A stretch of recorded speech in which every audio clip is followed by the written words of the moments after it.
Government is placed to decentralization of power, and as an important step in this direction, the Planning Commission has been replaced with a new body, the National Institute for Transforming India, Niti Aayog.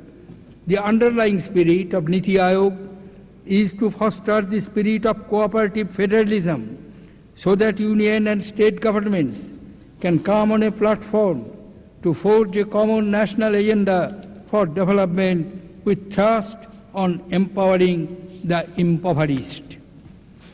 Honorable members, as a result of my government's sustained efforts and series of policy initiatives, our economy is again on the high growth trajectory. According to the latest estimates, our GDP is growing at 7.4%, which makes India the fastest growing large economy in the world. Inflation and food inflation in particular are at record low due to number of decisive measures taken by my governments. Fixed capital formation, which faced a near stagnation in the last few years, has increased. Capital markets are upbeat. Our external sector is now far more resilient, particularly with a moderate current account deficit and a broadly stable rupee. Our foreign exchange reserves have been substantially augmented. While my government has intensified efforts to bring greater efficiency and equity into the tax system, prudence on expenditure management is also high on the agenda of my government. A constitutional amendment bill has been introduced to bring in goods and service tax that will simplify the indirect tax regime, broaden the tax base, and result in better tax compliance. Honorable members, my government is committed to taking all possible measures to stop generation of black money, both domestically and internationally. These measures include putting in place robust legislative and administrative frameworks, systems and process with due focus on capacity building, integration of information through technology, and the fast-tracking prosecution. Financial sector institutional restructuring is a priority area. My government will expedite implementation of the recommendations of the Financial Sector Legislative Reforms Commission. SEBI's new foreign portfolio investment regulation have established a unified, simple regulatory framework.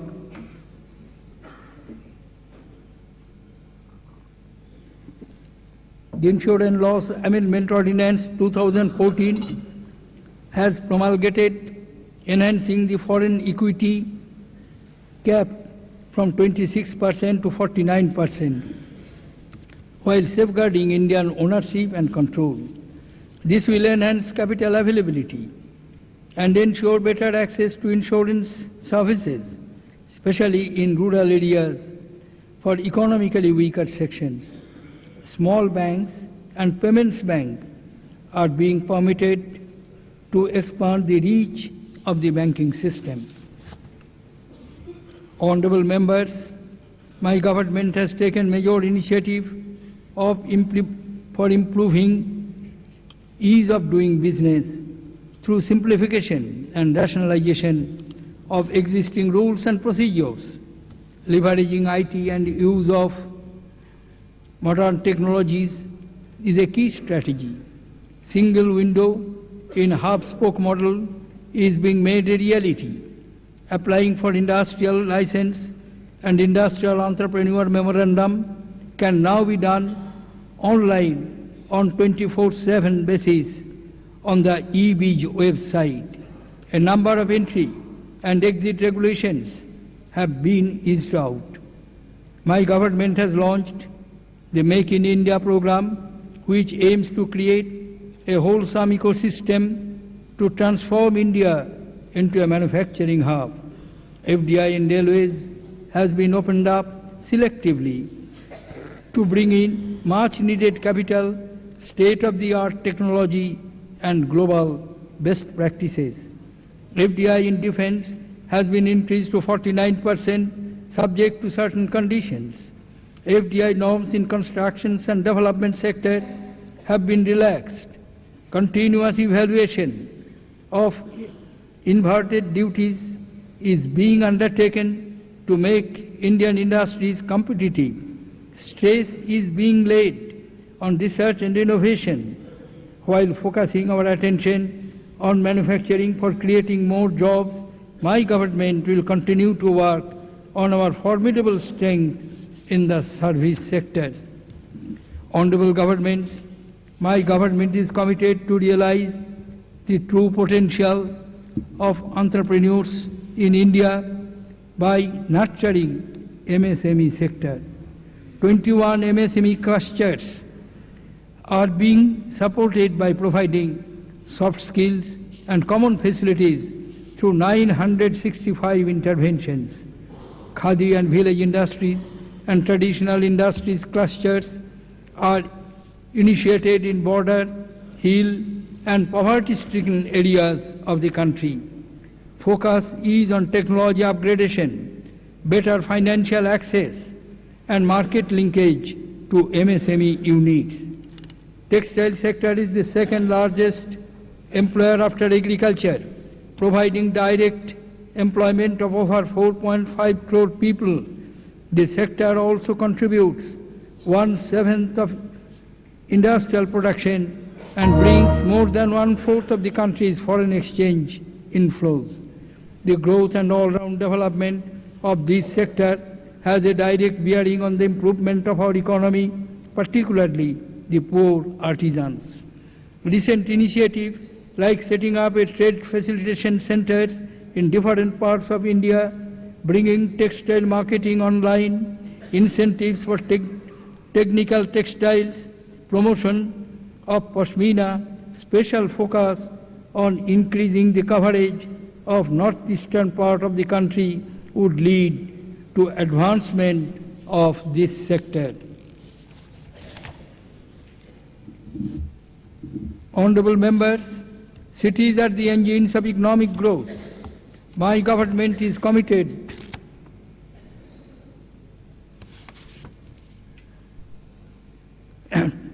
to building modern amenities and infrastructure in our urban areas. The National Urban Development Mission is being finalized, particularly focusing on water and solid waste management infrastructure. After extensive stakeholder consultation, the Smart City programs is close to finalization. These two programs are interlinked and will prepare our nation for an increasingly urban future. Honorable members, robust infrastructure is critical for ascertaining economic development and reviving economic growth. Indian railways are the arteries of our economy. My government is committed to reform and infuse new vitality into the sector through better services, improved passenger safety and increased movement of freight. Two dedicated freight corridors, namely Eastern DFC and Western DFC, are likely to be commissioned by 2019. Action for conducting feasibility studies for the Diamond Quadrilateral project of high-speed trains connecting Delhi, Mumbai, Chennai and Kolkata has been taken up. Metro rail projects have been sanctioned for Ahmedabad and Nagpur. Honorable members, several policy initiatives to revive the highway sector have been taken. National Highways Infrastructure Development Corporation Limited has been set up for creation of infrastructure in the northeastern states and border regions of the country. New standards have been set to improve quality of roads both on highways and in the rural areas, and electronic tolling has been introduced for hassle-free traffic on selected highways.